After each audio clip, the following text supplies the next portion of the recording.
नमस्कार दोस्तों, मेरा नाम रजनी है। मैं आपके लिए लेकर आई हूँ एक ऐसी सच्ची क्राइम स्टोरी जो सिर्फ एक हत्या की नहीं बल्कि आत्मा की पुकार है, पुनर्जन्म और इंसाफ की लड़ाई की कहानी है। साल 2023 की बात है। उत्तराखंड के भद्रकाली घाट गांव में 6 साल का एक मासूम बच्चा आरव अक्सर अजीब अजीब बातें करने लगा। वो कहता कि उसका नाम आरव नहीं, शौर्य है और उसे पिछली जिंदगी की बातें याद है, जैसे कोई फिल्म उसके मन में चल रही हो। वो कहता था कि वो एक पुलिस अफसर था और उसकी पीठ में गोली मारी गई थी। वो जगह, वो जंगल, वो चीख, सब कुछ उसे वैसे ही याद था जैसे कल की बात हो। परिवार वालों ने पहले सोचा कि ये बच्चा बस कल्पनाएं कर रहा है, लेकिन जब उसने एक दिन पुलिस की वर्दी की ड्राइंग बनाई और एक नक्शा खींचा तो सब चौंक गए। डॉक्टर्स और मनोवैज्ञानिकों की टीम भी हैरान रह गई। बच्चे की बातें इतनी सटीक थी कि एक डॉक्टर ने केस पुलिस तक पहुंचाया। पुलिस ने जब 2015 के केस फाइल को टटोलना शुरू किया तो एक पुराना अनसुलझा केस सामने आया। इंस्पेक्टर शौर्य मेहरा की जंगल में गोली मारकर हत्या कर दी गई। केस कभी सुलझा नहीं था।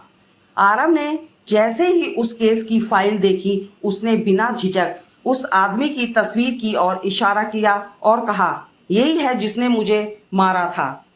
जिस आदमी की पहचान हुई वो था जावेद शेख, एक हथियार तस्कर जो बेल पर बाहर था और अब नाम बदलकर मुंबई में रह रहा था।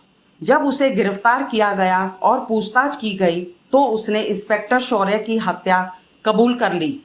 उसने कहा, मुझे क्या पता था कि वो बच्चा, वही अफसर फिर से वापस आ जाएगा। 2025 में जब ये केस कोर्ट में पहुंचा तो पुनर्जन्म को कानूनी सबूत के रूप में नहीं माना गया, लेकिन आरोपी का कबूलनामा, केस की डिटेल्स और बच्चा जो बात बता रहा था, सब कुछ मेल खा रहा था। कोर्ट ने आरोपी को आजीवन कारावास की सजा सुनाई। आरव अब 8 साल का हो चुका है। जब भी गांव में कोई पुलिस वाला आता है वो उसे सलूट करता है। उसके माता पिता कहते हैं, हमें नहीं पता कि ये कैसे हुआ, लेकिन जब से उस कातिल को सजा मिली है हमारा बेटा अब चैन की नींद सोता है। शायद कुछ कहानियां केवल कल्पना नहीं होती, कुछ अधूरी मौतें दोबारा जन्म लेकर इंसाफ की मांग करती है।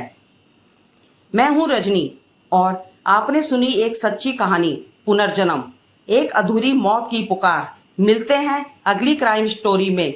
तब तक सुरक्षित रहिए और अपना ध्यान रखिए।